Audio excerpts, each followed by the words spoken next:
یہ شہر طاعات ہے، شہر عبادات ہے، شہر کا مطلب مہینہ ہے عربی میں۔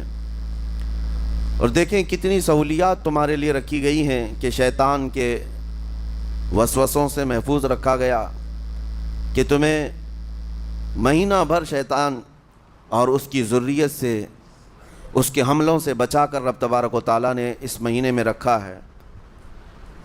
تو اب میرے عزیزو، تھوڑی سی محنت کی ضرورت ہوتی ہے تاکہ ہمارا دل پاک ہو جائے۔ تھوڑی سی اور محنت اس میں کر لی جائے تو انسان کا باطن پاک ہو جائے۔ تقویٰ کیا چیز ہے اور اس کا حاصل کرنا کیوں ضروری ہے، میں آپ کو بتاؤں۔ تقویٰ کا مطلب سب سے اہم چیز یہ ہے، اللہ کا خوف۔ یہ بنیادی چیز ہے، یہ بنیادی چیز ہے، اور یہ اگر بنیاد ہے تو ہر عمل میں آپ کے تقویٰ حاصل ہو جائے گا۔ نماز کیوں پڑھتے ہو؟ نماز ایک ڈیوٹی سمجھ کر کے پڑھتا ہے تو کوئی مسئلہ ہی نہیں اس کا، یعنی وہ ڈیوٹی ادا کر رہا ہے۔ لیکن نماز میں اگر خوف خدا ہے، اللہ کے ڈر سے پڑھتا ہے، یہی تقویٰ ہے۔ روزہ کیوں رکھ رہا ہے؟ سب محلے میں رکھ رہے تھے، ہم نے بھی رکھ لیا۔ روزہ اس لیے رکھ رہا ہوں کہ لوگ برا نہ سمجھیں یا اسلام کا ایک حصہ ہے، اتنی ہی نیت تھی تو پھر اس نے روزے سے کچھ حاصل نہیں کیا، لیکن اسی روزے کو اللہ کے خوف سے رکھا، یہی تقویٰ ہے۔ تو خوف خدا، اللہ کا خوف آ جانا ہر عمل میں، یہی تقویٰ ہے۔ اور اگر یہ چیز نہیں ہے تو انسان بہت بڑے بڑے گناہ بھی کر جاتا ہے، اسے ڈر نہیں لگتا۔ روزہ چھوڑ دیا، اسے کوئی خوف ہی نہیں ہے، بلکہ دھڑلے سے لوگوں کے سامنے کہتا بھی پھر رہا ہو کہ مجھے یہ سب چیزوں میں وشواس نہیں، یقین نہیں ہے۔ یہ باتیں اس زبان سے آتی ہیں جس کے ہاں اللہ کا خوف ہے ہی نہیں، اللہ کا ڈر نہیں۔ اسی لیے قرآن میں اللہ نے فرمایا لعلکم تتقون، تم پر روزے اللہ نے فرض کیے ہیں تاکہ تمہیں تقویٰ مل جائے، اللہ کا خوف۔ اور یہ کتنی اہم چیز ہے میں آپ کو بتاؤں، خوف خدا۔ خوف خدا کا مطلب کہ اللہ کا ڈر، اللہ کا خوف، یہ تمہاری پوری باڈی کو صحیح کرتا ہے، اندر سے بھی باہر سے بھی۔ خوف خدا، تم ہر قدم پر اگر یہ سوچتے ہو کہ میرا رب مجھے دیکھ رہا ہے، جیسے کہ آپ کو پتہ ہے حدیث پاک میں حضور صلی اللہ تعالیٰ علیہ وسلم سے پوچھا بھی گیا احسان کیا ہے، یعنی نیکی کس کو کہتے ہیں؟ حضور نے فرمایا تم نماز ایسی پڑھو یا عبادت ایسے کرو جیسے تم اللہ کو دیکھ رہے ہو۔ اور اگر یہ نہیں ہو سکتا تم سے تو اتنا احساس تو رہے کہ اللہ تمہیں دیکھ رہا ہے، تو ہر عمل میں تمہارے یہ سوچ آئے کہ مجھے میرا رب دیکھ رہا ہے، تمہارے قدم سنبھل جائیں گے۔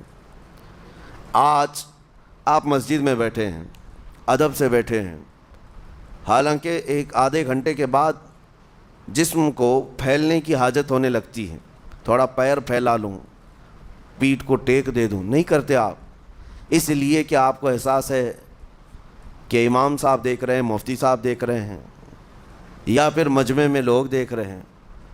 تو یہاں پر ہمارے دیکھنے کے احساس سے آپ کے پیر نہیں پھیلتے ہیں، آپ پھیل کے نہیں بیٹھتے۔ تو ہم میاں نہ سزا دینے والے نہ جزا دینے والے ہیں۔ یہی احساس اگر اللہ کے دیکھنے کا ہو جائے کہ میرا رب مجھے دیکھ رہا ہے، تو پھر آپ کو کسی نگرانی کی ضرورت نہیں، کہیں کسی CCTV کی ضرورت نہیں۔ اللہ کا خوف اگر بندے کے دل میں آ جائے، وہ ہر لمحے، ہر گھڑی، ہر علاقے میں محفوظ رہتا ہے، اپنے آپ کو محفوظ رکھتا ہے۔ میرے عزیزو، 4 سال کی عمر ہے امام اہل سنت فاضل بریلوی رحمۃ اللہ علیہ، امام محمد رضا خان رحمۃ اللہ علیہ، 4 سال کی عمر میں روزہ رکھ لیا۔ گرمیوں کی شدت تھی، گھرانہ علمی گھرانہ ہے، باپ بھی بڑے عالم دین، دادا بھی بڑے عالم دین ہیں۔ 4 سال کی عمر میں روزہ تو رکھ لیا، اور جب تھوڑی دوپہر ڈھل گئی، اچھوں کی حالت دھوپ کے دنوں میں خراب ہونے لگتی ہے، تو شام ہونے کو قریب تھی کہ ایک کمرے کے اندر دادا محترم نے پوتے کو بند کر دیا اور کچھ پھل فروٹ ساری چیزیں اندر رکھ کر کے دروازہ باہر سے بند کر لیا۔ کہا بیٹا کھا لینا، میں کسی کو بتاؤں گا نہیں، کسی کو نہیں بولوں گا، 4 سال کی عمر ہے، تمہارا روزہ بھی رہے گا، کھا کر کے تھوڑا پیٹ ہلکا کر لینا۔ تو یہ دروازہ بند کر کے دادا محترم چلے گئے۔ کافی دیر کے بعد دروازہ کھلا تو وہ پھل فروٹ ویسے کے ویسے ہیں، بچہ ویسے ہی بیٹھا ہوا ہے۔ امام احمد رضا رحمۃ اللہ تعالیٰ علیہ، 4 سال کی عمر کی بات کر رہا ہوں، دادا نے آ کر پوچھا بیٹا کھائے نہیں؟ دروازہ بند کر لیا تھا. تو 4 سال کی عمر میں مولانا امام احمد رضا کہنے لگے کھا تو لیتا لیکن ہر گھڑی میرا مولا تو دیکھ رہا ہے, جس کے لیے روزہ رکھا وہ تو دیکھ رہا ہے. یہ ہے تقویٰ, یہ ہے خوف خدا, کہ اگر یہ کسی کے دل میں بیٹھ جائے اسے لوگوں کو دکھانے کی یا لوگوں کے اسے دیکھنے کی کوئی ضرورت ہی نہیں. میرے عزیزو, تقویٰ حاصل کرنے کا یہ اتنا بہترین راستہ ہے, اتنا بہترین راستہ ہے. آپ روزہ ہیں, کس کو پتہ ہے؟ میں روزہ ہوں, کس کو پتہ ہے؟ یہ راز ہے میرے اور اللہ کے درمیان. آپ روزہ ہیں, یہ راز ہے آپ کے اور اللہ کے درمیان. بہت سارے موقع آپ کے پاس ہیں دن بھر میں, فجر سے لے کر عصر تک کئی مرتبہ وضو میں جانا پڑتا ہے. باضابطہ آپ کلی کر رہے ہیں, آدھا نگل جاتے, کس کو خبر ہے؟ یا کہیں چھپ کر کے کوئی ہلکی سی چیز چبا لیتے, کس کو خبر ہے؟ اس لیے کہ یہ اندرونی معاملہ ہے, راز ہے. آپ کھا رہے ہیں, پی رہے ہیں یا نہیں کھا رہے ہیں, نہیں پی رہے ہیں, یہ کوئی دوسرا نہیں کہہ سکتا. آپ کے اور آپ کے اللہ کے درمیان یہ راز ہے. اور آپ بچے ہوئے ہیں, حلق سوکھا ہے شام کے وقت میں, اور پیٹ بھی پیٹ سے لگنے آ جاتی ہے. کام کرنے والے جانتے ہیں کہ شام ہوتے ہی روزے کا اثر کس قدر ظاہر ہوتا ہے. کام کرنے والوں کو زیادہ اثر پڑتا ہے, اے سی میں سونے والوں کو روزہ کہاں پتہ چلتا ہے. لیکن اس وقت بھی وہ نہ پانی کا ایک قطرہ حلق میں ڈالنا چاہتا ہے, نہ کوئی چیز چھپ کر کے چبانا چاہتا ہے. مجھے بتاؤ میرے عزیزو, کیوں اپنے آپ پر یہ تکلیف اور اپنے آپ پر یہ زیادتی کر رہے ہو؟ آپ کو اندازہ ہوتا ہے یہ میں زیادتی نہیں کر رہا, نہ یہ اپنے آپ کو تکلیف میں ڈال رہا ہوں, یہ میرے رب کی رضا ہے, میں اسی پر قائم ہوں. اسی لیے فرمایا گیا کہ جب افطاری کا دسترخوان بچھتا ہے اور پہلے ہی آ کر کے لوگ بیٹھتے ہیں, اور یہ سنت بھی ہے, ایسے نہیں کہ بھاگتے بھاگتے آپ آئے, وقت ہوا کھجور لیے اور کھا گئے. افطاری کے وقت سے تھوڑی دیر پہلے بیٹھ جاؤ, تمہارے دسترخوان پر نعمتیں رکھی ہوئی ہیں, پھل بھی ہیں, میوہ جات بھی ہیں, کچھ کھانے پینے کی چیزیں بھی ہیں, ٹھنڈا شربت بھی ہے, دیکھتے ہوئے بیٹھے ہیں آپ, لیکن ہاتھ نہیں لگاتے ہیں. انتظار ہے وقت کا کہ ادھر سورج کے غروب ہونا ہے اور میری افطار ہونی ہے. اعلان سنتے ہیں, اذان سنتے ہیں, اس کے بعد آپ اٹھاتے ہیں, لیکن اتنی دیر تک آپ خاموش بیٹھے ہیں دسترخوان کے پاس, سارے لوگ دیکھتے رہتے. یہ وہ منظر ہے جس کو فرمایا گیا رب ذوالجلال بھی اپنے بندوں کو دیکھ رہا ہے, رب تبارک و تعالیٰ بھی دیکھ رہا ہے اپنے بندوں کو. اور سارے فرشتوں کو بلا کر میرا مولا اعلان فرماتا ہے, یہ میرے بندے ہیں, دیکھو یہ شام کا وقت ہے, ان کے حلق سوکھ چکے ہیں, ان کے پیٹ میں بھوک کی شدت ہے, اور ان کے سامنے اچھی نعمتیں پڑی ہوئی ہیں. اے فرشتوں دیکھو, میرے ان بندوں میں سے کوئی بھی ان نعمتوں کو ہاتھ نہیں لگاتا, یہ صرف اور صرف میرے لیے بھوکے اور پیاسے ہیں. اور فرشتوں سے اللہ فرماتا ہے تم گواہ ہو جاؤ, ان کی حلق تر ہونے سے پہلے ان کے لیے میں نے جنت لکھ دیا.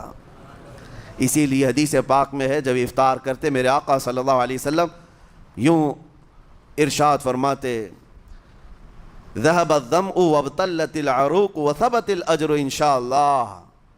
پیاس بجھ گئی, رگیں ٹھنڈی ہو گئی, اور اجر اللہ کے ہاں پکا ہو گیا. یہ حضور پاک ہر افطار میں عرض کرتے تھے. میں آپ کو یہ عرض کر رہا ہوں کہ یہ چھپی ہوئی چیز, اسی کا نام تقویٰ ہے. آپ صرف اور صرف بچے ہیں اللہ کے خوف سے. اب سنو حدیث پاک, قیامت کے دن حساب و کتاب ہوگا, اور جنت میں جانے کا پروانہ کچھ لوگوں کو مل جائے گا, اور سب جنت کی طرف جا رہے ہوں گے. اس میں بہت سارے لوگ ہیں جو پل صراط پر چل کر کے جنت پہنچیں گے. اب جب کافی لوگ جنت کے دروازے پر پہنچیں گے, ایک جماعت ایسی ہوگی جو پورے راستے میں کہیں نظر نہیں آئی, جنت جانے کے راستے میں کہیں نظر نہیں آئی, لیکن جنت کے دروازے پر وہ پہلے سے موجود تھے. چلے تھے نہیں چلے تھے کسی نے دیکھا ہی نہیں. دوسرے جنتی ان سے پوچھتے ہیں اس جماعت سے کہ تم یہاں کیسے پہنچے, اور یہ انعام کس بات کا ہے تمہارے لیے؟ تو وہ جنتی کہتے ہیں ہمیں روزے داروں کی جماعت میں رکھا گیا, ہمارے روزے اللہ کو پسند آئے, اور آج رب تبارک و تعالیٰ کا حکم ہوا کہ ساری دنیا سے چھپ کر تم میرے لیے روزہ رکھتے تھے, دنیا کو پتہ نہیں تھا تم بھوکے ہو پیاسے ہو, اور اے بندو آج سارے لوگوں کی نظروں سے چھپا کر میں تمہیں جنت پہنچاؤں گا. وہ ایک جماعت ایسی ہے جو راستے پر چلتی ہوئی نظر تو نہیں آئی لیکن جنت میں پہنچ گئی، وہ روزے داروں کی ہے۔ آج یہ تقوی حاصل کرنے کا سب سے بہترین راستہ، اور تقوی کیوں ضروری ہے، اب آپ کے روزے سے کچھ حاصل ہوا نہیں ہوا آپ کو دیکھنا بھی ہے، یہ نہیں کہ کیلنڈر کی طرح گنتے جاؤ، 1 ہو گیا، 2 ہو گئے، 3 ہو گئے، ہوتے جائیں گے، یہ دن تو چلتے رہتے ہیں، گنتے گنتے 20 بھی ہو جائیں گے، 25 بھی ہو جائیں گے، 30 بھی ہو جائیں گے۔ روزے گننے کا حکم نہیں، اپنے آپ کو سرچ کرو پھر تھوڑی سی ورزش کرنے کے بعد بندہ ویٹ تول کر کے دیکھتا ہے کم ہوا گھٹا کہ بڑا، ہر دن دیکھتا رہتا ہے۔ ہاں، ورزش کرنے کے بعد پھر ناپ کر کے دیکھتا ہے میرے جسم کا وزن کتنا گھٹا کتنا بڑا۔ ویٹ گین کرنے والے ویٹ لاس کرنے والے دونوں بھی برابر چیک کرتے رہتے ہیں۔ روزہ رکھنے کے بعد تمہیں خود کو بھی چیک کرنا چاہیے کہ میرے اندر اب تبدیلی آئی یا نہیں آئی۔ ایک روزہ رکھا اور پھر رات کو تراویح میں کھڑا ہوا، میرے اندر بدلاؤ کتنا ہے؟ کیا اب اللہ کی آیات قرآن کی سنتا ہوں، میرے آنکھوں سے آنسو آ جاتے ہیں؟ اگر آ گئے ہیں تو اس کا مطلب ہے کہ دل نرم ہو گیا، اس روزے نے اثر دکھانا شروع کیا، اور پھر ویسی کا ویسا ہے، تو اس کا مطلب ہے کہ آپ کے روزے سے آپ کو تقوی نہیں مل رہا ہے، آپ کو تقوی نہیں مل رہا۔ خوف خدا جب آتا ہے تو انسان کا دل موم ہو جاتا، نرم ہو جاتا ہے، اور اللہ کے عذابات سے، جہنم کے خوف سے، قبر کی سختیوں سے وہ رو پڑتا ہے، اس کی آنکھیں بہنے لگ جاتی ہیں، اور جب دل سخت ہوتا ہے پتھر کی طرح تو اسے نہ اللہ کی آیتیں رلاتی ہیں نہ آخرت کا تصور اسے ہلاتا ہے۔ اسی لیے قیامت کے دن کے بارے میں آپ کو بتاؤں، نبی پاک صلی اللہ تعالیٰ علیہ وسلم کی امت کی طرف جہنم کی آگ شعلے لپکاتے ہوئے بڑھتی آ رہی ہوگی بہت تیزی سے، قریب ہے کہ وہ جہنم کی آگ سب کو اپنے لپیٹ میں لے لیں۔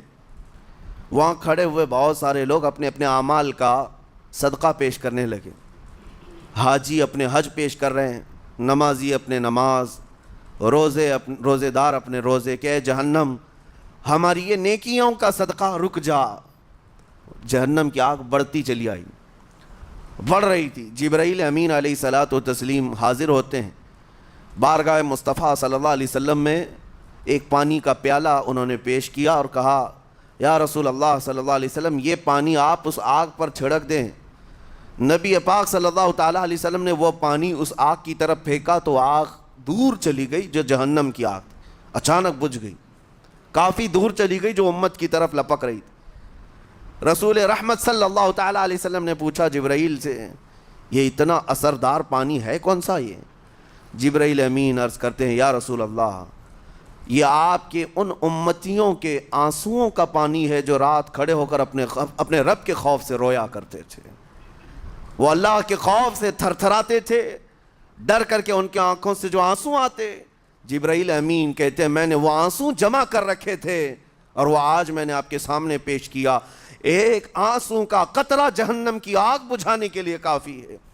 موتی سمجھ کے شان کریمی نے چن لیے قطرے جو گرے تھے عرق انفعال کے۔ عزیزان گرام وقار، یہی وہ تقوی ہے، یہی وہ خوف خدا ہے جس کے متعلق اللہ قرآن میں فرماتا ہے لعلکم تتقون، تاکہ تمہیں تقوی مل جائے، اسی لیے روزے رکھے گئے ہیں، روزے فرض کیے گئے ہیں۔ تمہارا دل اگر سخت کا سخت ہی رہ گیا تو روزے اثر نہیں کر رہے ہیں، روزے اثر نہیں کر رہے۔ اور ظاہر سی بات ہے کاموں میں برکت نیت سے ہوتی ہے، کسی بھی عمل میں برکت اچھی نیت سے ہوتی ہے۔ اگر کوئی روزہ اس لیے رکھ رہا ہے، جیسے بہت سارے فائدے گنائے جاتے ہیں نا، روزہ رکھنے سے کینسر نہیں ہوتا، روزہ رکھنے سے جسم کے فاسد مادے ختم ہو جاتے ہیں، نکل جاتے ہیں، ڈاکٹرز بھی مشورہ دیتے ہیں مہینے میں 1 مرتبہ، ہفتے میں 1 مرتبہ باڈی کو فری چھوڑنا چاہیے۔ تو یہ تو جسمانی فائدے تو رکھے گئے ہیں، لیکن اگر تم روزہ اس نیت سے رکھ رہے ہو کہ میری باڈی صحیح ہوتی رہے تو گویا کہ تم تو اپنی دنیاوی غرض سے روزہ رکھ رہے تھے۔ یہ فائدے تو ملنا ہی ملنا ہے، یہ فائدے یوں بھی ملیں گے اللہ تعالیٰ کی طرف سے آپ کو، لیکن نیت وہ نہیں۔ روزہ رکھنے کی نیت یہ ہو کہ میرا رب مجھ سے راضی ہو جائے اور مجھے رب تبارک و تعالیٰ کا خوف اور تقوی حاصل ہو جائے۔ نیت میں برکت ہے، اور جن کاموں کو آپ اچھی نیت سے کریں گے اسی طرح ان کاموں میں اثر بھی پیدا ہوگا۔ روزہ رکھنے سے پہلے آج نیت یہی کریں کہ مولا تعالیٰ یہ روزہ میرے تمام برے اعمال کے لیے کفارہ ہو جائے، یہ ڈھال بن جائے۔